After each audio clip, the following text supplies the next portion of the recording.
جوان با فکر کس بازی دادن نمیتونه.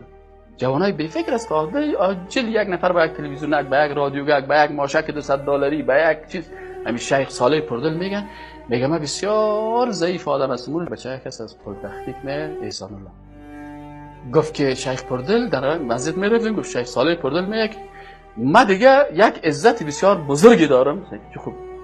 گفت من بسیار آدم عاجز ضعیف از کل تانگه ضعیفتر هستم. خب من یک قوت دارم و عزت دارم و که مرا تا بالا کس خریده نتونست. نه در مقابل چوکی مرا کس خریده تانسته، نه مرا در مقابل پیسه خریده تانسته و نه در مقابل شهوات. بعضی کساس خوب دیندار است اما یک چوکی که دید ایمانش کوچ میکنه. وی چوکی رو چی تو عزیز بکن؟ همین چوکی یک نباشه دوستان نرن امریکا یک نره بازی موتر $40,000 من چطور میشه؟ سایکو در موتر گپش خراب کرده. بعضی کسا رو در چوکی خریدن، بعضی کسا رو در پیسه خریدن. شیخ صالح پردل میگه که عزت مدنی نیست، ما تابال خریده نشدیم، از من خریده نمیتونه. انسان با فکر کس خریده نمیتونه. انسانای بی فکر بسیار کسایی است که خوب میگه مثلا امی کتابا را شاید 1,000 کتاب خوانده باشه، شاید اگر ما تو علم بکنیم 20 سال دیگه هم درس بخونیم به درس نرسیم، لکن چی است؟ ذلتش کمیست که خریده شده. چی ذلیل ساختش؟ که فروخته شد. به چی فروخته شد؟ یا به چوکی، یا به پیسه، یا به یگان موتر، یا به یگان وسایل فحشا و منکر، زمینه فساد. بسیاری جوان‌ها را که مثلا بردن یا خود مردمای بیدین مشکلشان همی است که اونا برای رسیدن برای هدف خود از هر وسیله استفاده میکنن.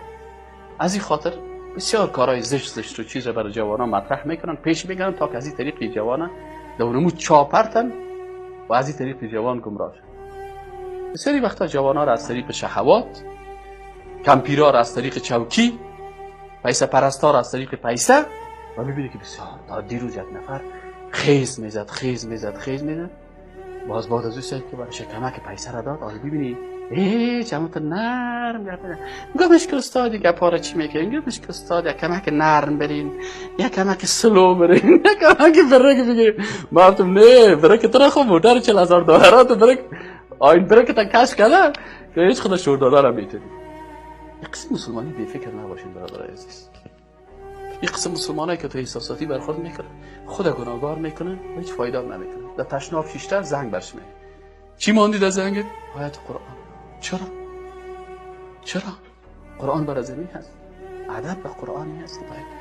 قرآن در جایی که پاک است، حتی در لوح محفوظ لا یمسه الا المطهرون، در اونجا هم غیر از مخلوقات پاک کسی دیگه او را مس کرده نمیتونه. حضرت جبریل امین با بسیار امانت، امین آسمان و امین زمین با بسیار امانت قرآن آورد و صحابه کرام رضوان الله تعالی علیهم اجمعین با بسیار امانت قرآن اسمشان، با بسیار صداقت، با بسیار اخلاص بر موت انتقال. سبحان الله. از انسان مسلمان که خودسازی کرده مسئولیت های خود باید بفهمه. انسان مفکر کسی است که وقتی خودسازی کرد باز همین خودسازی ازی برش راه را به درک مسئولیت ها باز میکنه.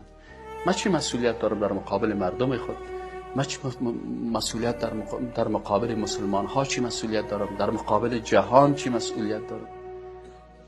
ما مسئولیت داریم برادر عزیز. وظیفه ما تو هست اسلام ما تو باید در امریکا و در اروپا برسانیم. ما تو باید برسانیم. وظیفه ما تو هست.